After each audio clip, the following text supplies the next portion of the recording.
música que ela é nova.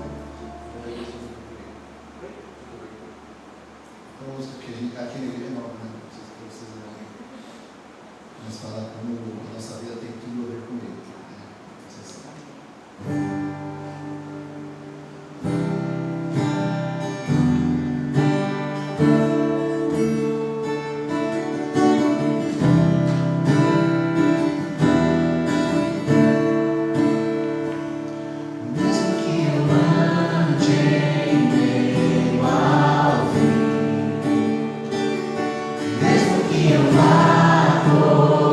Sem direção,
Aleluia, Jesus. Obrigado. Glória a Deus. Aleluia. Vamos lá então. Segura só mais um pouquinho aí, que a gente já está chegando lá.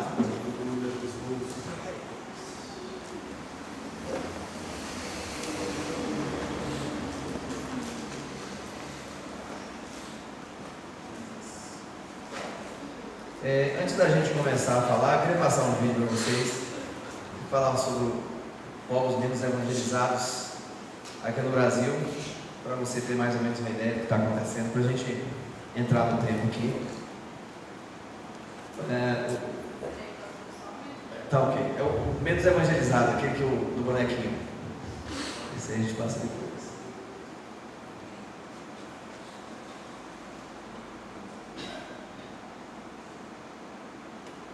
Amanhã daqui a pouco a gente chega lá. Tô vendo gente que já tá assim, meio que. É bom ter um cafezinho aí que vai.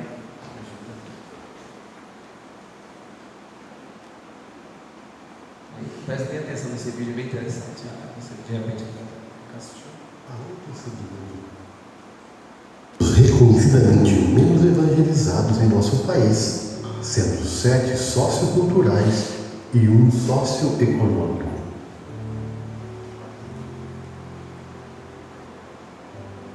O primeiro segmento menos evangelizado no Brasil são os povos indígenas, com 106 etnias, sem presença missionária e sem conhecimento do Evangelho. Estas etnias, com pouco ou nenhum conhecimento de Cristo, espalham-se por todo o Brasil com forte concentração no Norte e Nordeste. O segundo segmento menos evangelizado no Brasil são os povos ribeirinhos.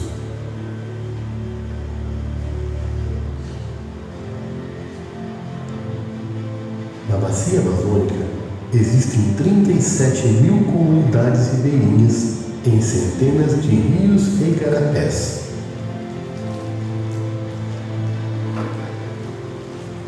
As pesquisas mais recentes apontam para a ausência de igrejas evangélicas em cerca de 10 mil dessas comunidades.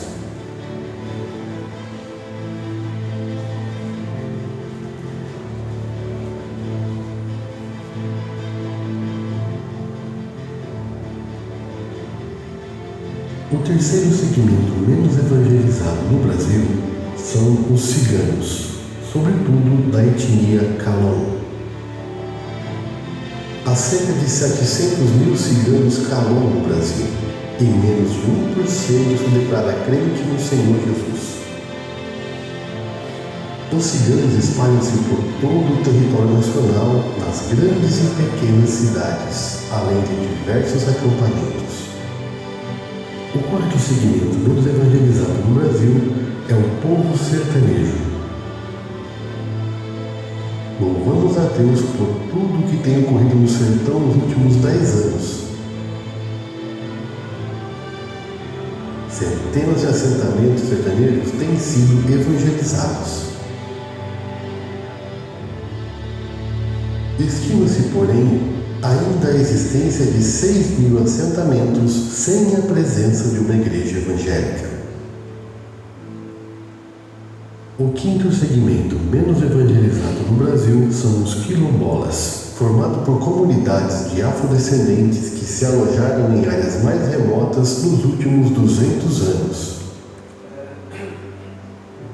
Há entre 2 e 5 mil comunidades quilombolas no Brasil, sendo 3.524 oficialmente reconhecidas. Estima-se que pelo menos 600 delas ainda permaneçam sem a presença de uma igreja evangélica. O sexto segmento menos evangelizado do Brasil são os imigrantes. Há cerca de 100 países bem representados no Brasil por meio de imigrantes de longo prazo, com uma população de quase 300 mil pessoas. Dentre esses, 27 são países onde há liberdade para envio missionário ou pregação do Evangelho, ou seja, dificilmente conseguiremos enviar missionários para 27 países que estão bem representados entre nós, sobretudo em São Paulo, Brasília, Foz do Iguaçu e Rio de Janeiro. O sétimo segmento menos evangelizado no Brasil são os deficientes auditivos. Em nosso país, há mais de 9 milhões de pessoas que possuem limitações de comunicação e menos de 1% é crente no Senhor Jesus. Há pouquíssimas ações missionárias especificamente direcionadas para os surdos em todo o território nacional. O oitavo segmento não é sociocultural como os demais, mas socioeconômico. Divide-se em dois extremos: os mais ricos dos ricos e os mais pobres dos pobres. Segundo dados do IBGE divulgados em 2012, a presença evangélica é expressiva nas escalas socioeconômicas que se encontram entre os dois pontos, porém sensivelmente menor nos extremos. Em alguns estados brasileiros, há 3 vezes menos evangélicos entre os mais ricos e os mais pobres do que os demais segmentos socioeconômicos. A Igreja de Cristo foi chamada para ser sal da terra e luz do mundo, onde estiver e por onde passar. Foi-lhe dada também um critério de prioridade nas ações evangelizadoras, onde Cristo não fora ainda anunciado. É momento de orar por esses segmentos e pôr a mão no arado. Este é o desafio dos segmentos menos evangelizados no Brasil. Amém. Obrigado. Deu para entender aí, gente? Nós temos um desafio gigantesco pela frente. Então, para você ter uma ideia, estava falando, não sei se falei aqui na parte da manhã, só na Bahia são 720 comunidades quilombolas, só 20 tem uma pequena representação da igreja, né? Como falei, nem assembleano tem, geralmente a assembleia tem em todos os lugares, nem assembleano tem nessas regiões. Então, de repente Deus está chamando você para alguma coisa como essa aí, né? Alguma área dessa, mas que você fique muito sensível para aquilo que Deus quer fazer na sua vida, porque de repente Deus tem algo para você dentro de um segmento desse aí, e você vai revolucionar a vida de muita gente, cumprindo com o seu chamado e obedecendo aquilo que Deus está falando para você.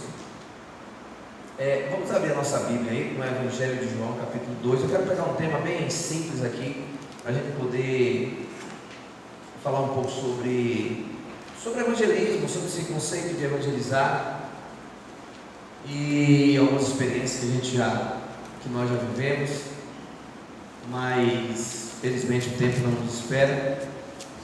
A gente tem que agilizar isso aí.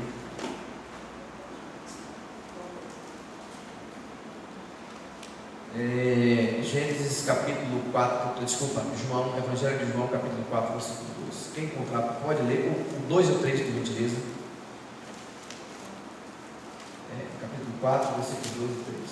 Ainda que Jesus mesmo, não batizado, mas o seu discípulo, deixou a Judéia e foi outra vez para a Galiléia. Próximo versículo. E era necessário passar por Samaria. Ok, obrigado. Essa passagem é uma passagem muito conhecida, é um evangelho um evangelho muito conhecido de João, que diz que Jesus saiu da Judéia para ir à Galiléia, mas antes era necessário, ou seja, havia uma necessidade de Jesus passar por Samaria. Eu estava em Salvador uns 2 meses atrás, e a gente estava preparando uma equipe nossa da base de Salvador que ia para a Venezuela trabalhar com missões urbanas na Venezuela. E para você que tem acompanhado, a Venezuela está vivendo agora um processo muito, muito complicado, né, internamente. E no Brasil nós já temos muitos refugiados venezuelanos. E daí eu estava com a camiseta da bandeira, com a bandeira da Venezuela, e atrás não somos refugiados. E eu estava no shopping de Salvador com o meu menino, e daí a gente percebeu que tinha 2 senhoras seguindo a gente. E quando chegou numa livraria, que a gente estava indo lá para comprar um livro, e a gente chegou na livraria, nós fomos abordados por essa senhora. Ela se apresentou e falou assim: olha, vocês são refugiados? Aí nós falamos: não, nós somos aqui mesmo de Salvador e nós estamos com um projeto para a Venezuela. E ela falou: conta o seu projeto, fala para a gente o que é. E aí a gente ficou empolgado, né, falando do projeto para ela e tal. Ela falou assim: olha, nós somos testemunhos de Jeová. Essa aqui é tal pessoa, apresentou a menina que era refugiada, venezuelana, apresentou a filha dela e estava o marido dela em outro departamento, comprando algumas coisas lá, e um filho em outro departamento, né? Então ela falou: vou te apresentar aqui, não te apresento toda a família, porque eles não estão aqui, mas quero te apresentar. Falou o nome da menina e tal, a menina ainda falando muito mal português. E ela disse: nós somos testemunhos de Jeová, achei legal o projeto de vocês, mas vou contar o nosso. Ela falando para mim. Ela falou assim: olha, nós temos um site que fala sobre os projetos. Se você quiser saber depois ou mais, você pode ter mais informações no site. Mas eu quero falar para você: quando nós ficamos sabendo que a Venezuela estava com esse problema interno e que os venezuelanos estavam saindo da Venezuela para passar a fronteira para entrar no Brasil, nós, da liderança da Testemunha de Jeová de Salvador, nós fomos para as fronteiras e fomos até Pacaraima. De Pacaraima nós entramos um pouco mais até Santa Helena, que já é Venezuela, e a gente foi para adotar famílias venezuelanas. Então aqui nós temos 40 congregações Testemunho de Jeová em Salvador, e todas as 40 congregações têm uma família venezuelana, que cada congregação adotou uma família venezuelana. Eu pensei comigo: essa gente deve estar de brincadeira comigo. A gente tem uma equipe de 30 pessoas aqui, numa luta danada, querendo mandar essa equipe para a Venezuela, e a gente numa batalha para conseguir esses valores, pois o pessoal do Testemunho de Jeová já foi na frente, já conseguiu pegar essas famílias, já trouxeram essas famílias para Salvador, já estão discipulando essas famílias, porque essas famílias estão sob a custódia deles. Eles alugaram casas, as congregações que não tinham casa, porque a maioria tem, mas aquelas que não tinham, alugaram casa, pagam aluguel para essa família, mantém essa família em Salvador, até essa família pegar sua documentação, conseguir emprego e conseguir caminhar com as próprias pernas. Aí eu falei: era só o que faltava. Eu falei para o meu filho, porque no evangelismo porta a porta nós já perdemos para ele, e já faz tempo. E agora, na questão transcultural, a gente está perdendo para eles também. E aí eu fiquei pensando, aquela tarde foi uma tarde frustrante para mim, mas ao mesmo tempo de reflexão, porque eu falei assim: meu Deus, quando a gente acha que está fazendo muita coisa, tem alguém que já está fazendo muito maior do que a gente. E olha, gente, eu vou dizer um negócio para você: tem muita gente na igreja brasileira que sequer orou para a Venezuela. Imagina ter a ideia de ir lá e pegar alguém para trazer para cá. Sequer oraram pela Venezuela. Como se o pau está quebrando lá, mas isso não diz respeito a nós, isso é um problema deles. É mais ou menos assim. Pois eles foram lá e a menina falou para mim: se você chegar domingo de manhã em qualquer congregação, Testemunho de Jeová, você vai ver uma família venezuelana dentro da nossa congregação. Agora eu pergunto para você: essa família mais tarde, elas vão continuar no Testemunho de Jeová, talvez não porque elas estejam enganadas, mas muito mais pela gratidão. Você imagina aí, você está lá com seu filho passando fome, alguém te resgata daquele inferno, porque a Venezuela virou um inferno, aí você vem, traz, te dá casa, te dá comida, te dá amor, te dá tudo que você precisa naquele momento.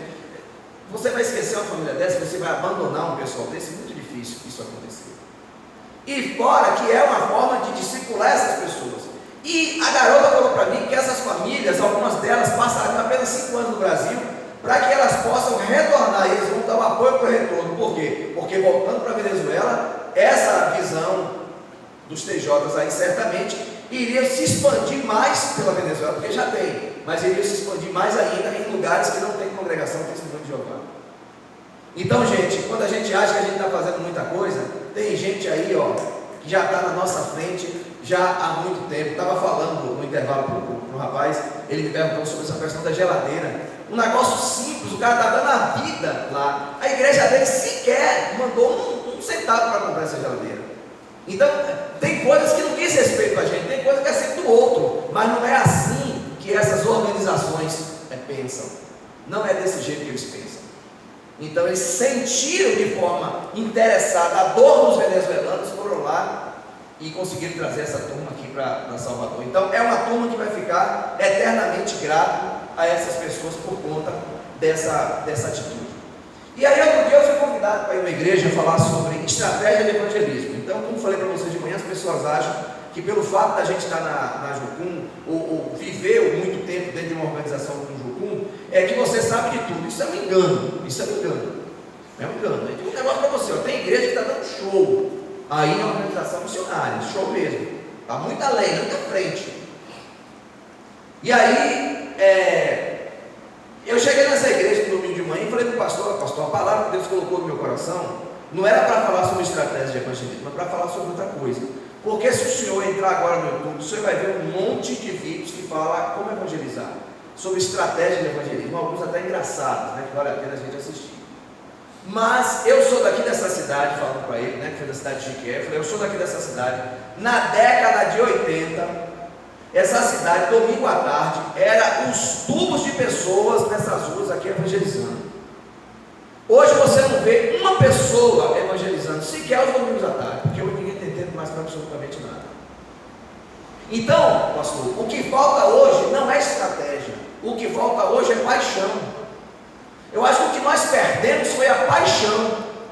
Eu lembro que na época dessa década de 80, final de 80, a gente tudo novo convertido, não sabia de nada, gente. Pensa numa turma que não sabia de nada. Você teve ideia, uma vez eu fui evangelizar, era um Fusca vermelho que um amigo meu comprou. Se Fusca batia uma porta, caía a outra. Tudo, era perigoso até ser cortado nas placas de ferrugem, depois morrer de tétano, né? Então você andava com cuidado, colocava 10 rapazes dentro daquele Fusca, todo mundo com rosto assim, ó. Você não dava nem para respirar, ia para aqueles bairros da cidade para poder evangelizar. Eu lembro que um dia a gente estava orando dentro da casa de uma senhora, a cortina da mulher balançou, alguém falou que era um demônio, a gente falou, então até o fogo nessa cortina aí, até o fogo na cortina da mulher. No dia seguinte meu pastor fez a gente lá pedir perdão e pagar a cortina da mulher. Então assim, mas um monte de pessoas que não sabiam o que fazer, mas queriam fazer alguma coisa para Deus, e era um negócio impressionante, porque havia uma paixão muito grande no coração, e não era paixão pela obra de Deus não, era uma paixão por Deus, que era uma coisa impressionante.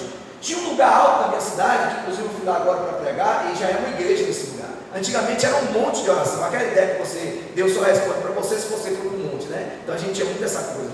E um dia nós chegamos num monte, tinha um cara fazendo uma macumba nesse monte. Você imagina aí, gente? Gente, o que esse rapaz levou de pedrada da gente, você não faz ideia. E esse cara saiu correndo e a gente tudo atrás desse cara, porque para a gente aquele lugar ali era um lugar sagrado e Deus só escutava a gente daquele lugar. Sabe aquela coisa quando você começa, né, que as pessoas dizem as coisas para você, você vai acreditando, e era aquela coisa, aquela paixão, e qualquer hora que você tinha de intervalo de trabalho, você corria para esse lugar para orar, e às vezes você se trancava no banheiro para poder ter um tempo com Deus, e aquela coisa que movia o seu coração. E eu disse para ele, acabou isso, estratégia nós temos muitas hoje, mas falta paixão. E quando eu olho hoje para esse contexto de evangelismo, eu não vejo nenhum problema quando a igreja tem um grupo de evangelismo, não tem nenhum problema.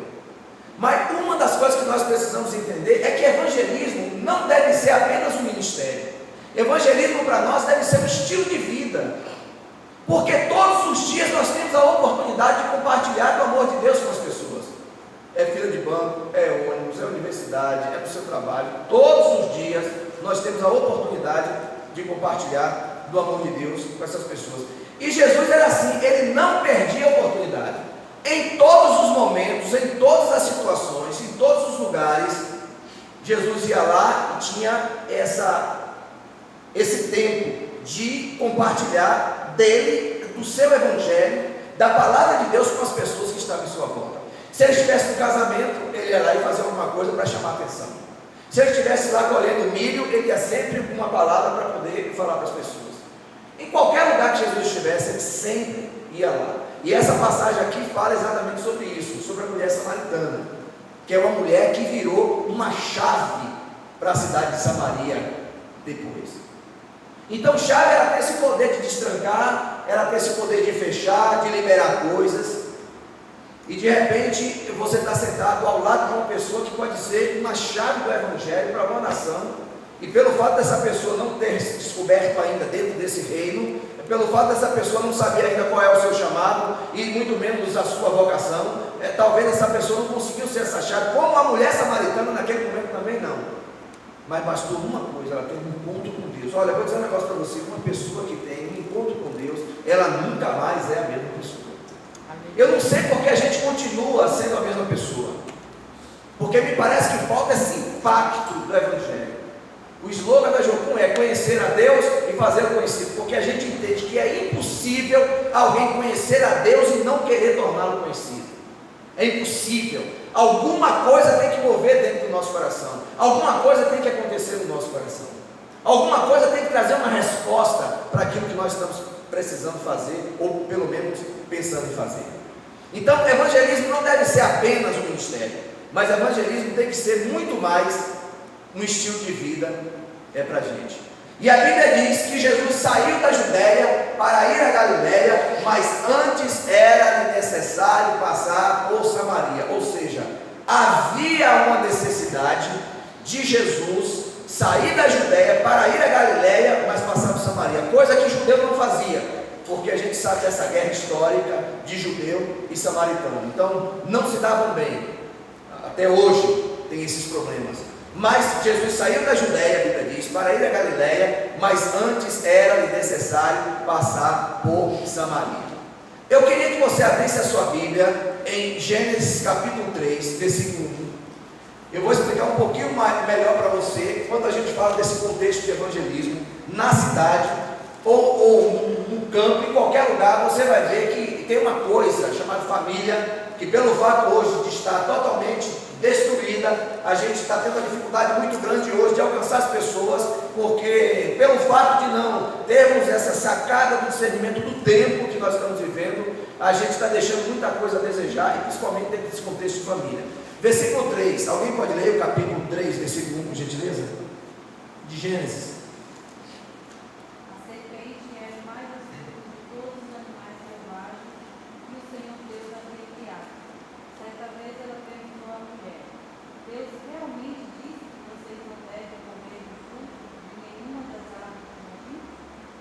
Ok, muito obrigado.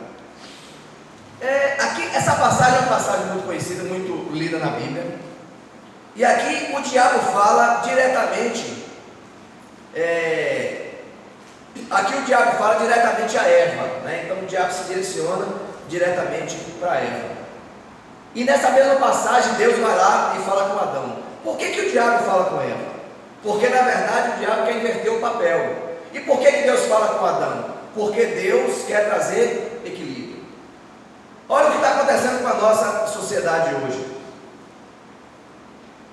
A provisão emocional, espiritual e física, isso é um papel sacerdotal. Isso é um papel sacerdotal. Ainda há pouco eu estava conversando com os irmãos ali atrás, o casal que está fazendo um trabalho bom nessa área de família. Então essa função emocional, espiritual e física, isso é um papel sacerdotal.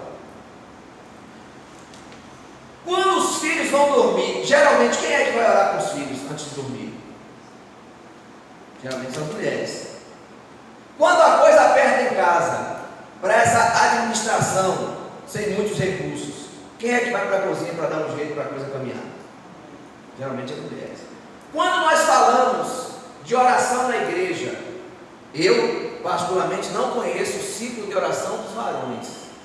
Eu só conheço o ciclo de oração de mulheres. Se tem, não é do meu conhecimento. Mas geralmente quem é que vai para a igreja para poder gastar tempo em oração? São as mulheres.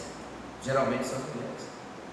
Então, essa provisão emocional, espiritual e física, isso é papel sacerdotal. Isso só é repassado para a mulher em situação de morte do marido. Porque mesmo em caso de separação, o cara sai daqui para morar no Japão, mas mesmo lá no Japão, ele pode ainda assim fazer essa função sacerdotal com seus filhos, mesmo à distância. Mas se o cara morre, essa responsabilidade passa para a mulher. É só nesses casos. Se não for em caso de morte, essa função ou essa provisão emocional, espiritual e física, a mulher vai fazer, porque alguém tem que fazer. É certo? É certo. Só não é bíblico, porque nem tudo que é certo é bíblico. Então a mulher faz, mas não é papel dela. Só em caso de morte do marido. Aí essa condição é dada para a mulher. Então, se o marido não morre, é apenas uma separação, a mulher vai acabar fazendo esse papel. Volto a dizer, é certo, porque alguém tem que fazer. Só não é bíblico. Então, quando eu pergunto para você, quem é que ora com os filhos? Quem é que ora na igreja? Essa tensão financeira, quando às vezes acontece, e a mulher vai para a cozinha para poder administrar as coisas. e aqui nós citamos que são as mulheres que fazem isso, isso aqui só demonstra o quanto a função sacerdotal está embaixo no Brasil. Você quer ver uma coisa? Você chega hoje em qualquer igreja no Brasil, a maioria das lideranças da igreja são femininas, são mulheres. Quando você chega hoje num colégio, seja lá público ou privado, a maioria das pessoas que estão lá ensinando são mulheres, a maioria, você pode ver. E quando tem homem, não quero generalizar, mas na sua maioria, dos poucos homens que tem, ainda é gay. Eu não estou aqui dizendo que todo professor é gay, o que eu estou dizendo é que na sua maioria são envolvidos em alguma área ou apoiam algum grupo LGBT, alguma coisa envolvida com homossexualismo.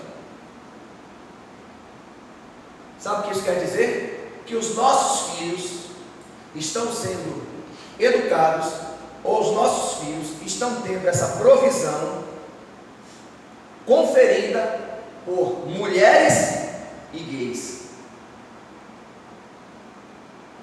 Agora, como que esse filho pode se tornar uma liderança depois? Hoje você vê homens aí, homens que têm medo de barata. É no mínimo esquisito um homem ter medo de... Então assim, gente, a gente tem que começar a pensar algumas coisas. Eu vi no hospital que eu trabalhava, lá chamaram um cara, um segurança lá, da cozinha, quando chegou lá barato, cara, até um grito, ficou na cadeira lá, todo mundo, segurança, todo fardado, todo mundo. Então assim, como que nós vamos hoje criar uma liderança? Nós vamos ter pessoas de ponta de lança para evangelismo, se nós temos hoje uma sociedade, ou nós temos hoje filhos órfãos de pais vivos. Essa é a nossa geração. Essa é a nossa geração. Gente, o que mais tem hoje na sociedade e o que está acontecendo muito nas igrejas hoje são pastores que estão tendo muitos problemas para resolver com as coisas homossexuais dentro das igrejas. Isso hoje virou epidemia. Não é que nunca teve, é que hoje as pessoas estão mais no espaço para poder se manifestar.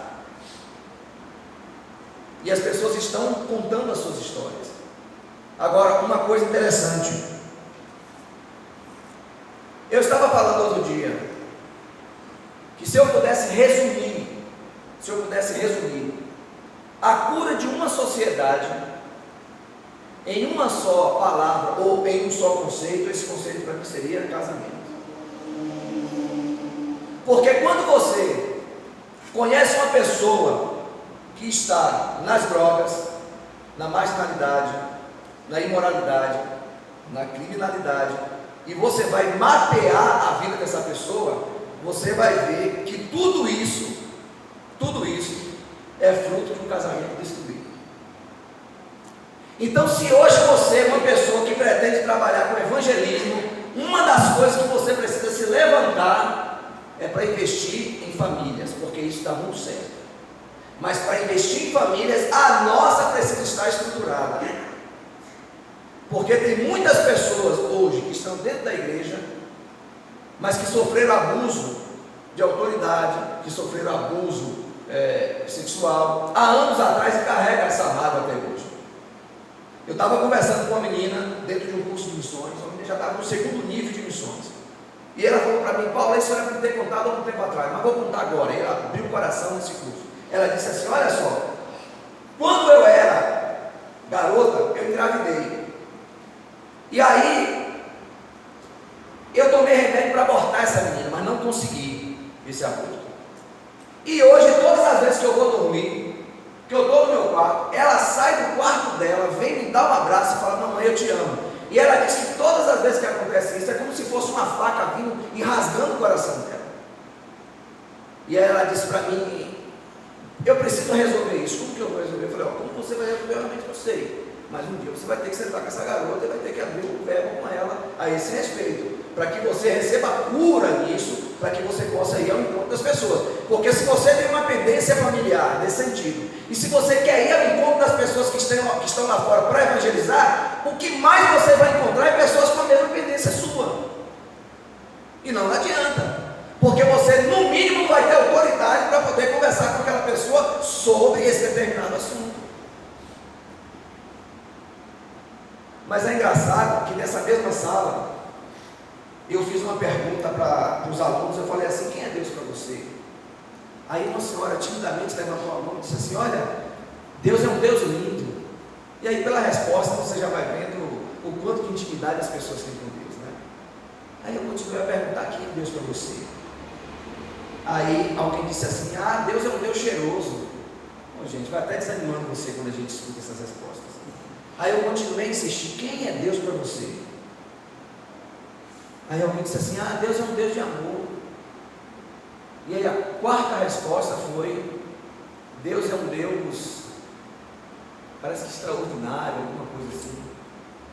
Aí eu falei para aquele povo, eu falei o seguinte: olha, antes de Deus ser um Deus cheiroso, um Deus lindo, um Deus inteligente, um Deus, seja lá o que for que você disse aí, Ele é um Deus extremamente perturbador.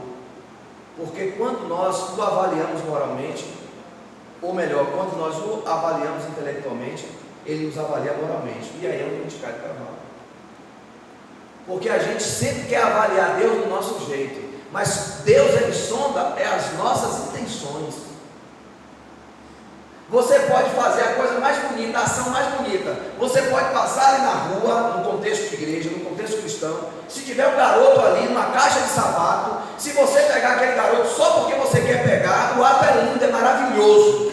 Mas se estiver fora da vontade de Deus, você vai ter problema com aquele ato lindo e maravilhoso que você fez. Porque a sua vida hoje não funciona mais como funcionava lá atrás, que a gente fazia o que estava na telha. E aí eu falei com aquela mulher, eu falei: antes de Deus ser tudo isso, Ele é um Deus extremamente perturbador. Porque quando nós o avaliamos intelectualmente, Ele vem e nos avalia moralmente. Porque o Evangelho, antes de ser uma boa notícia, ele é uma péssima notícia, porque ele vem direto contra o nosso pecado. E aí você recebe aquele susto. Todo mundo que recebe uma palavra do Evangelho, primeiro ele dá aqueles 2 passos para trás, porque o negócio já atinge ali alguma coisa de errado que ele tinha. Depois que ele vai entendendo, ele senta, ele dá ouvidos para você, e aí a coisa vai acontecendo. Mas interessante, a Bíblia diz que Jesus saiu da Judéia para ir a Galiléia, mas era necessário passar por Samaria. Havia uma necessidade de Jesus passar por Samaria. E uma das coisas, quando o Evangelho, ou quando Deus deu a ordem para o homem crescer e multiplicar e povoar a terra, Deus deixou um protocolo. Deus não mandou ninguém sair aí pegando tudo pela frente aí, engravidando todo mundo. Não foi essa a ordem. Porque para tudo no reino de Deus, inclusive na terra, nesse mundo secular, tem um protocolo. Ninguém vai chegar diante de um juiz de qualquer jeito. Eu lembro que uma vez a gente foi fazer o casamento participar de um casamento em fórum, e foi na época que a molecada de São Paulo, até hoje o pessoal pode usar, né, esse coisa de capuz aí, né? E aí o meu menino chegou com um negócio desse, a juíza falou: esse moleque, de quem é que ele é filho? Ele falou: é meu filho. Eu falei: então peça para ele tirar o capuz, porque ele está diante de uma autoridade. Então tudo tem um protocolo. Para tudo tem um protocolo. Então quando Deus disse que tinha que povoar a terra, Ele deixou um protocolo. Qual é esse protocolo? Casamento. Não é para sair pegando tudo que encontra pela frente aí. Não funciona desse jeito. Porque crescimento é uma coisa muito séria. E Deus já entendia isso. Crescimento é uma coisa muito séria. Porque crescimento é uma faca de 2 gumes. Pode ser uma bênção, mas também pode ser uma maldição. E nem tudo que cresce, ou nem todo crescimento, pode ser algo saudável. O câncer, por exemplo, é um crescimento, mas que peca contra o corpo e a estética do organismo. Então é um crescimento ruim. Nós temos que crescer e avançar no evangelismo, temos, mas tem que observar aquilo que Deus está falando. E a Bíblia diz que Jesus saiu da Judéia para ir a Galiléia, mas antes era necessário passar por Samaria. E quando ele passa por Samaria, ele vai direto para o deserto. E quando ele chega no deserto, a Bíblia diz hora sexta, que quer dizer meio-dia. Lá estava uma mulher samaritana, apenas uma mulher. Ele chega, depois chega a mulher samaritana. Então Jesus saiu da Judéia para ir a Galiléia e havia uma necessidade necessidade de passar por Samaria apenas para ter um encontro com uma pessoa. Hoje, quando você convida alguém para falar na igreja, a primeira pergunta é: quantos membros tem dentro da sua igreja? Aí você é pastor aqui, está precisando de um pastor lá no sertão. A primeira pergunta: quantos membros tem dentro da sua igreja? A primeira pergunta é essa. Porque as pessoas hoje aprenderam a pregar para a multidão, mas Jesus saiu da Judéia para ir a Galiléia, passou por Samaria para falar apenas com uma pessoa. Hora sexta, meio-dia. Por que aquela mulher samaritana foi exatamente meio-dia tirar água? Porque como ela era uma mulher de vida irregular, era uma garota de programa, era uma prostituta, se fosse de manhã as mulheres casadas estavam lá, poderia fazer algum mal para ela. Se fosse no final da tarde, certamente depois do sol, do deserto, algumas mulheres casadas também estariam lá e poderia fazer algum mal para ela. Por isso ela ia exatamente meio-dia. Olha, gente, eu tive a oportunidade de andar no deserto, chamado deserto da Namíbia, e pensa num negócio complicado, é o tal do deserto. E olha que eu não fui a fundo não, eu só fui ali numa ponta do deserto, é um negócio muito complicado. Mas está lá Jesus, no meio do deserto, com uma mulher samaritana que foi tirar água em pleno meio-dia. Então, com Jesus não há acaso, com Jesus há propósito. Tudo que ele faz é com um propósito muito específico. Às vezes, pelo fato de não discernir o tempo, é que a gente acaba não tendo aquela sacada. Mas tudo que ele faz é com um propósito muito claro e um propósito muito específico. Muito específico. Então Jesus, com os discípulos, ele não trabalhou de qualquer forma. Ele trabalhou com uma plataforma chamada plataforma de emancipação. E isso a gente vê aqui nos evangelhos. Primeira coisa que Jesus faz, em Mateus 11, 28. Ele diz assim, ó: vinde a mim. A segunda coisa que ele faz, vinde após mim. E a terceira coisa que ele diz, nem vinde a mim e nem vinde após mim fique. Ele fala, ide. Então a primeira coisa, ele quer chamar você para perto, para saber quem você é, as suas limitações, te ensinar, você conhecer melhor a figura do Pai. Aí depois ele diz assim, ó: vinde após mim.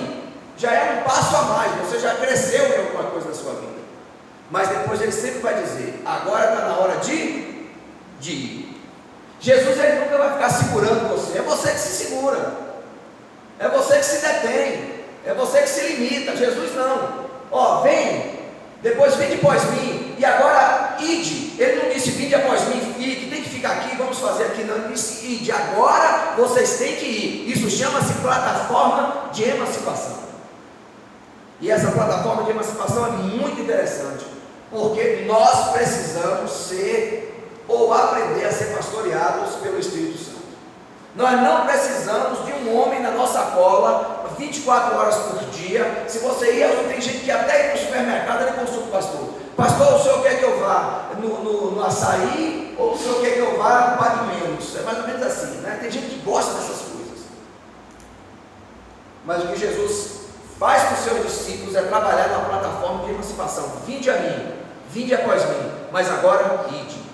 Você precisa ser emancipado. Para entender evangelismo, nós precisamos ser espiritualmente emancipados. Nós precisamos entender o que o Espírito Santo está falando conosco. Porque quando você é uma pessoa cheia do Espírito Santo, que você chega para a sua liderança e fala assim, pastor, eu tenho um projeto que eu quero fazer, o próprio Espírito Santo vai à frente e convence o coração da sua liderança. Mas às vezes a gente está todo arrebentado, cheio de feridas abertas, mas nós queremos sempre fazer algumas coisas para o outro. É como aqueles profetas, né? Que eis que te digo, você tem que consertar a sua vida e tal, mas a dele está toda desarrumada. Mas eu não conheço esse Deus que é capaz de apontar os seus erros, mas não é capaz de apontar os meus para que eu venha me consertar. Tem um Deus aí que só aponta o erro dos outros, né? Tem um monte de profeta aí que é só o erro dos outros, mas o dele mesmo ele não é capaz de identificar. Tem alguma coisa de errado aí. Porque profeta não faz prognóstico, profeta não traz adivinhações, profeta só traz aquilo que está na Bíblia, mas que o povo esqueceu. Essa é a função do profeta. Então essa plataforma de emancipação, vinde a mim, depois vinde após mim, e depois ide. Emancipou. Dentro de evangelismo nós precisamos passar pelo processo de emancipação. Você precisa se emancipar, você precisa caminhar com as próprias pernas. Eu não estou dizendo que você tem que ser independente da sua liderança. O que eu estou dizendo é que você precisa ser pastoreado pelo Espírito Santo. O Espírito Santo de Deus precisa ministrar no seu coração. Você não precisa ser direcionado por pessoas a vida inteira. Vai chegar um momento que você vai ganhar essa maturidade e dizer: opa, eu já posso dar esses passos aqui. Deus está me chamando para tal coisa. E aí você vai aprender a dar passos. E aí quando você aprender a dar passos, as portas vão se abrindo. E sabe aquela coisa de shopping? Quando você vai entrar que a porta, você nunca vai ver uma porta de shopping encrencar, porque se encrencar ali, a empresa vai receber uma multa gigantesca, porque aquilo foi feito para abrir. Aquilo lá não foi feito para impedir ninguém de comprar, porque shopping é lugar de consumir. Então tem que abrir de qualquer jeito, é a mesma coisa. A fé é assim: quando você vai dando um passo, as portas vão se abrindo e você vai passando, porque você ganhou emancipação. Você aprendeu a ser pastoreado pelo Espírito Santo. Não precisa de alguém na tua cola todos os dias dizendo o que você tem que fazer. Deus já falou com você, e agora você tem que aprender a dar passo, porque as pessoas vão olhar para você e vai dizer: realmente essa pessoa está no caminho certo. E aí a Bíblia diz que Jesus saiu da Judéia para ir a Galiléia, mas antes era necessário passar por Samaria. Versículo 7 fala sobre a primeira barreira que Jesus quebra, que é a barreira cultural.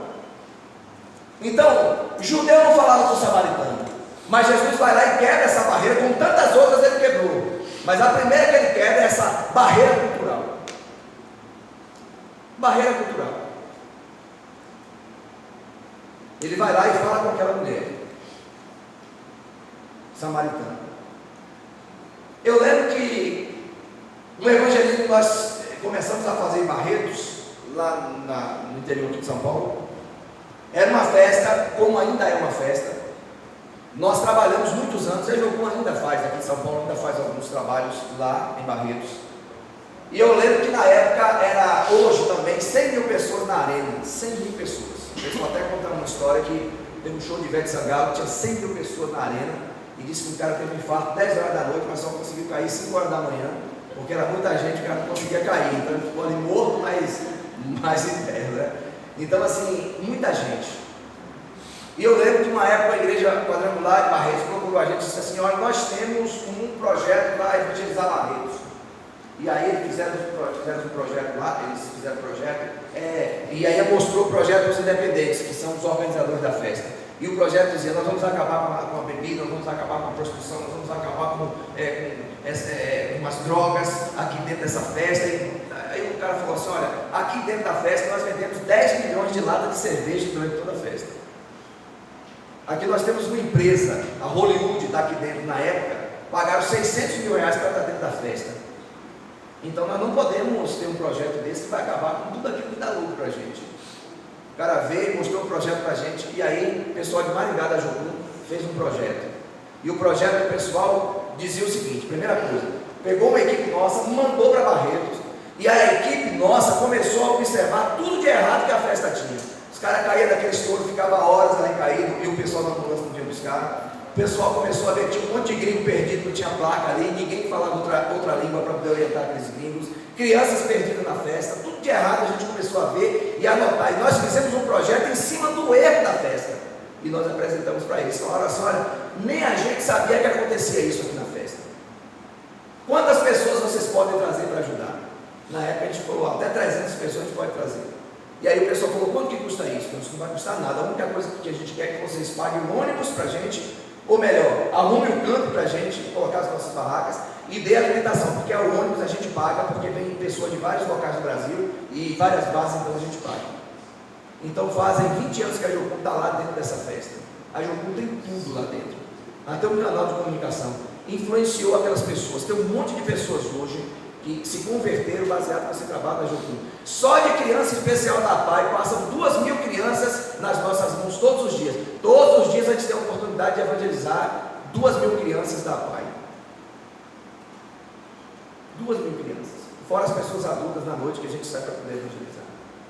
Mas nós fizemos um projeto em cima do erro da festa, e daí o pessoal acabou nos recebendo lá em Barretos. Então tem coisas que é criatividade, tem coisas que você não precisa ter dinheiro para fazer, tem coisas que você precisa ter aquele time de Deus, sabe, aquele momento que você vai parar e vai pensar e vai dizer: Deus, me dá uma luz para isso aqui. Eu moro numa comunidade, eu preciso fazer alguma coisa, o que eu faço dentro dessa comunidade? Deus vai abrir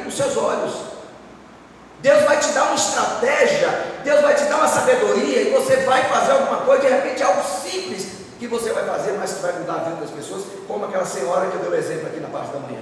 Saía da Zona Norte para fazer unha de morador de rua no centro de São Paulo. E dali ela fazia triagem e muitas pessoas saíam dali para poder ir para a casa de recuperação. Quantas pessoas não foram recuperadas naquela época?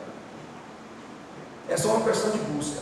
Nós precisamos buscar Deus e Deus vai estar nos orientando.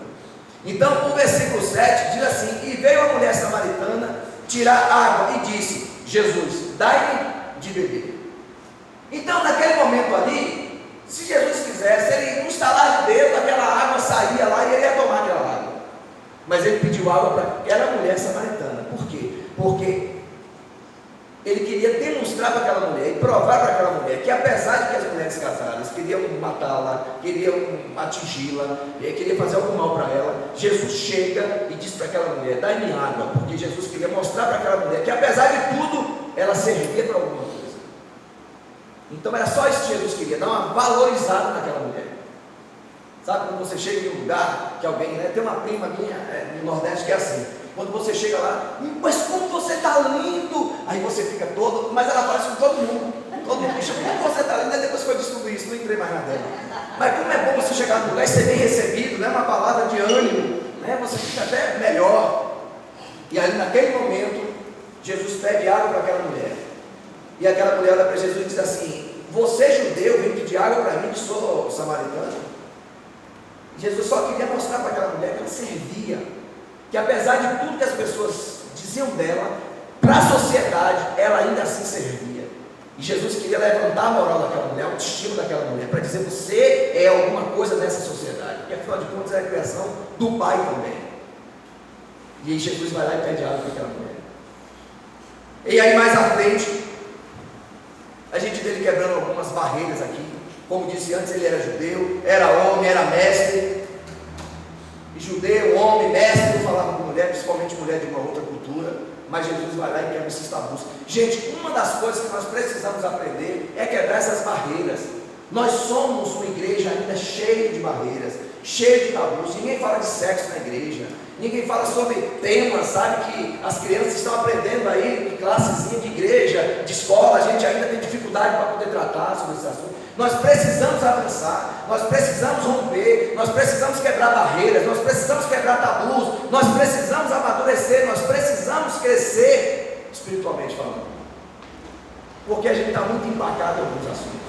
Não, isso aqui não pode falar, irmão, porque isso aqui, vai, sabe, se possível, me diz aí o que tu vai falar, porque eu tenho medo de você falar alguma coisa e magoar alguém. Então hoje a gente está sempre pensando em casca de ovos, hoje a gente está sempre muito melindroso, né? Porque se fala assim o irmão vai embora, se fala assim o irmão chora, se fala assim o irmão não vem mais na igreja, é tudo aquele melindre, aquela coisa, sabe? É muito difícil hoje lidar com essa questão. Mas Jesus vai lá para aquela mulher e diz: dai-me água. Então essa atitude de Jesus só mostrou para aquela mulher que aquela mulher servia para aquela sociedade. Simplesmente isso. E aí depois, em uma conversa mais íntima, Jesus chega para aquela mulher e ainda dá continuidade a essa conversa, mas os discípulos saíram para comprar comida na cidade. E quando os discípulos chegam, Jesus está conversando com aquela mulher. E aí eu imagino o que não passou na cabeça desses discípulos. Ou você acha que não passou nada? Certamente deve ter passado alguma coisa. Mas sabe uma das coisas interessantes de Jesus? Que Jesus ele não era uma pessoa preocupada com o que as pessoas pensariam dele. Porque Jesus veio para fazer a vontade do Pai. Apenas isso. Jesus veio para fazer a vontade do Pai. Quando era para discutir com alguém, educadamente ele discutia. Quando era para falar do jeito dele, educadamente ele falava. Em alguns momentos entrava em atrito, em alguns momentos entrava em conflito. Mas Jesus veio para fazer a vontade do Pai. Não era ligado à religião, não era ligado a nenhum partido político, porque tudo que ele queria era fazer a vontade do Pai. Apenas isso, fazer a vontade do Pai. E hoje a nossa preocupação é de fazer a vontade de todo mundo, menos a vontade do Pai. E nós precisamos aprender a ouvir de Deus e executar aquilo que Deus está falando conosco. Porque senão seremos mais um no meio de 45 milhões de evangélicos no Brasil. E mais um não serve para o mundo. É sempre mais um pastor, é mais um missionário, é mais um diácono, é mais um isso, é mais um aquilo, mas parece que as coisas não andam. Mais um, apenas mais um. E mais um não vai fazer diferença. Mais um não quer dizer absolutamente nada para o mundo. Nós precisamos ser pessoas diferenciadas. A nossa visão precisa ser uma visão diferenciada. A nossa conduta precisa ser uma conduta diferenciada. E Jesus chega para aquela mulher e pede água. E ele ainda diz mais, ele diz o seguinte: olha, essa água que você está me dando, eu vou tomar e vou voltar a ter sede, mas a que eu te der vai jorrar dentro de você como um rio de água viva. Um poço no meio do deserto já era novidade. Daí vem Jesus falando de rio de água viva, que no original quer dizer rio corrente. Então certamente isso chamou mais ainda a atenção daquela mulher. Eu fico perguntando ou pensando hoje, se Jesus evangelizasse um desses segmentos aqui, por exemplo, o índio, e Jesus fosse falar de índio ou com índio, certamente Jesus não diria eu sou o pão da vida. Jesus diria eu sou a mandioca da vida, porque índio não come pão, índio come esse negócio aí. Eu estava numa reunião no meio da selva amazônica, era a 3ª consagração de índios. Com 16 anos o cara já é um homem na tribo, homem. E aí ele já assume igreja, ele já assume uma família, tem uma coisa de palha, que tem umas formigas grandes, ele enfia a mão ali dentro, e ali aquelas formigas vai, depois ele tira a mão toda inchada, mas ele passa por aquele processo bem, daí ele já está apto a assumir a congregação lá, ou assumir a família, enfim, ele já é um homem na comunidade. E eu lembro que a ceia foi tapioca com açaí. Para alguns vai dizer misericórdia, o sangue de Jesus tem poder, não é como que troca, né, as coisas assim. Apenas uma questão cultural, apenas uma questão cultural. E Jesus vai lá, e certamente ele não ia tratar comida com índio para falar de pão. Quem come pão é índio urbano, né? Índio mesmo não sabe o que é isso. Mas Jesus certamente ele ia falar, porque ele era sempre uma pessoa muito contextualizada. Hoje você chega para evangelizar numa casa, alguém olha para você, aí você olha para a pessoa olha para você, você olha para a pessoa, ou seja, a pessoa não tem assunto, você também não tem. Aí fica um olhando para o outro, dá até vergonha, né? Você vai sair de porque você não tem assunto. Porque hoje nós não nos interessamos por absolutamente nada. Nós não queremos saber como está a nossa nação, apenas aquilo que as pessoas dizem, a gente vai copiando, né? A gente vai replicando como um papagaio, mais ou menos assim. Mas saber exatamente como está, nós não sabemos. É aquilo que eu disse, chegam muitas informações para a gente, mas as que verdadeiras precisam chegar, acabam não chegando. E Jesus vai lá e chama a atenção daquela mulher: essa água que você vai me dar, eu vou tomar e vou voltar a ter sede, mas a que eu te der vai jorrar dentro de você como um rio de água viva, ou seja, um rio corrente. Então Jesus já chama a atenção daquela mulher para ele, e já prende a atenção daquela mulher para ele, porque Jesus sabia muito bem fazer isso. Sabe por que nós não saímos para evangelizar hoje? Porque tudo que temos a dizer é: venha para Jesus e seja mais um frustrado como eu. Nós não temos muita coisa para contar para as pessoas de fora. Parece que falta alguma coisa, né? Nós temos um carro, nós queremos outro. Nós temos uma casa, nós queremos outro. Está ruim. Nós temos um sapato, nós queremos o outro. E essa loucura. E vai chegando no final de ano, e a irmã Joaninha comprou um sofá novo, preciso. E essa loucura, aquela coisa toda. Gente, não fomos chamados para isso. O nosso ideal de vida aqui é outro. Nós precisamos mudar tudo. Está tudo errado. A gente tem o que não precisa, a gente compra o que não deve, e a gente, sabe, se enforca com tanto de coisa, e nós não temos mais vida, né? A gente vai aí vivendo de qualquer jeito e indo para qualquer lugar. Mas nós precisamos se reposicionar e entender o que Deus de fato tem na nossa vida, o que Deus está falando com cada um de nós. Porque quando a gente sair para o evangelismo, nós vamos entender o que Deus tem e aquilo que Deus fala para a gente. Eu recebi uma equipe de Hong Kong um tempo atrás, e essa equipe orava todos os dias para sair para as ruas de São Paulo. E a oração era: Deus, nos dê hoje um encontro divino. Um dia eu perguntei para mim: o que é encontro divino que vocês falam? Eu disse: a gente, antes de sair da China, Deus já tinha preparado as pessoas que a gente iria ter contato aqui em São Paulo. Eu creio nisso. Então nós não queremos falar com qualquer um, nós queremos falar apenas com aquelas pessoas que Deus já preparou para que a gente pudesse ter esse encontro aqui no centro de São Paulo. Eles passavam a madrugada inteira conversando com uma pessoa na Cracolândia, mas era uma conversa que surgia efeito, não saía por aí. Ai, não, olha, eu entreguei 5.000 folhetos hoje, graças a Deus, evangelizei 5.000 pessoas. É assim que a gente fala, né? Encontro divino. Quando você chega para uma pessoa e você olha nos olhos dela, e quando você está conectado com Deus, Deus começa a falar coisa daquela pessoa que, sabe, é uma coisa assim impressionante. Impressionante. E foi o que Jesus fez com aquela mulher. Não dá tempo para a gente seguir muito aqui, porque já vou encerrar esse tema. E aí, Jesus disse para aquela mulher: chama o teu marido. Aí aquela mulher diz assim, se enrola tudo. Né? Aí Jesus fala, pois é, até o que tu tem hoje não é teu. Teve muitos, mas até o que tem, até o que você tem hoje, ainda assim não é teu. Aí ela viu que ela não estava conversando com qualquer pessoa. E aí ela olha para Jesus e diz assim, veja que tu és profeta. E aí ela percebe que o campo da conversa ali já estava mudando. Porque até então talvez ela achou que era mais um homem interessado em seus serviços, vamos dizer assim. Mas ali ela teve o entendimento que ela está conversando com alguém diferenciado. E para tentar complicar mais ainda, ela diz o seguinte, eu não entendo muito bem, porque os nossos pais dizem que tem que adorar aqui, ou de vocês dizem que tem que adorar lá, onde é mesmo que tem que adorar? Se Jesus fosse um como nós, hoje, totalmente desinformado, Jesus dizia, e é mesmo agora? Eu também não sei onde é que a gente tem que adorar. Aí vamos perguntar aqui, não sei dos desertos aqui, perguntando se a gente encontra alguém aqui para orientar a gente, que a gente está perdido. Mas aí aquela mulher estava criando o que nós chamamos de desvios religiosos, ou seja, ela estava querendo encontrar um meio para tentar complicar o assunto. Mas Jesus vai lá e está no meio dela e diz o seguinte, olha, chegará o tempo em que nós vamos adorar nem aqui nem lá, mas os verdadeiros adoradores adorarão o Pai em espírito e em verdade, nem lá e nem aqui, mas aqui. E a Bíblia diz que depois que essa mulher teve esse encontro com Jesus, de fato, ela virou ou se tornou uma chave para a cidade de Samaria, e a cidade de Samaria foi impactada pela vida daquela mulher, apenas porque ela teve um encontro com Jesus.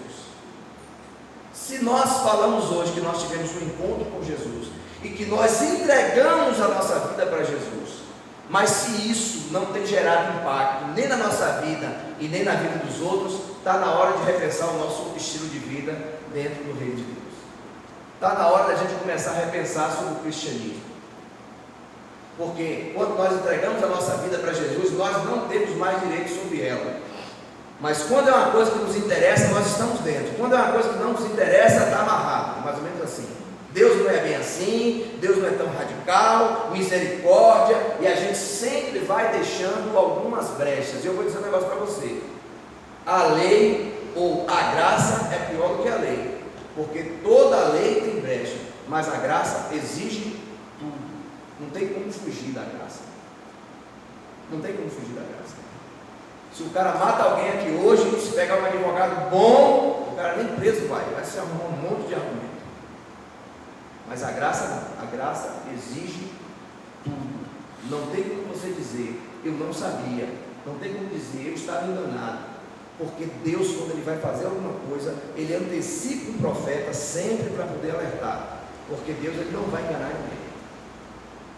Ele não vai pegar você de surpresa. A única coisa que vai ser de surpresa, entre aspas, é a vida de Jesus. Mas mesmo assim, há anos, as pessoas vêm falando isso, profetizando isso. Então eu penso que é um tempo da gente acordar para a vida, pôr o pé no chão e entender que o nosso mundo não é aqui, mas enquanto estivermos aqui, nós temos que fazer aquilo que Deus tem colocado no nosso coração. E a pergunta nessa tarde é, o que Deus tem colocado no seu coração? O que Deus tem falado para você? O que Deus tem trazido para você nos últimos tempos? É uma coisa que nós precisamos pensar. Porque não dá para sair de um ambiente como esse aqui sem uma resposta clara para Deus, daquilo que Ele tem falado para nós. É tudo muito curto, tudo muito simples, mas eu tenho certeza absoluta que Deus está falando aos nossos corações nessa tarde, ou no decorrer desse dia. Quem é você no reino? Sobre a questão do evangelismo, áreas menos evangelizadas, a gente viu esse vídeo, existe um tanto de pessoas aí que precisam ser alcançadas, 700 mil ciganos, me parece que 9 milhões de pessoas com problemas auditivos e que precisam ser alcançados também, fora índios e tantos outros segmentos. Qual será a nossa resposta para Deus nesse dia? Então eu espero que a gente tenha uma resposta muito clara para Deus daquilo que Ele quer fazer nas nossas vidas. Amém? Deus abençoe você. Eu vou dar 5 minutinhos aí. Eu vou entrar só em um tema aqui, breve, porque a gente só tem mais 20 minutos pela frente para a gente liberar você. Tá bom? Infelizmente o tempo não nos espera. 5 minutinhos, dá tempo ir ao banheiro aí, tomar uma água rapidinho. Só não tem café, viu, gente? Estão muito viciados em café.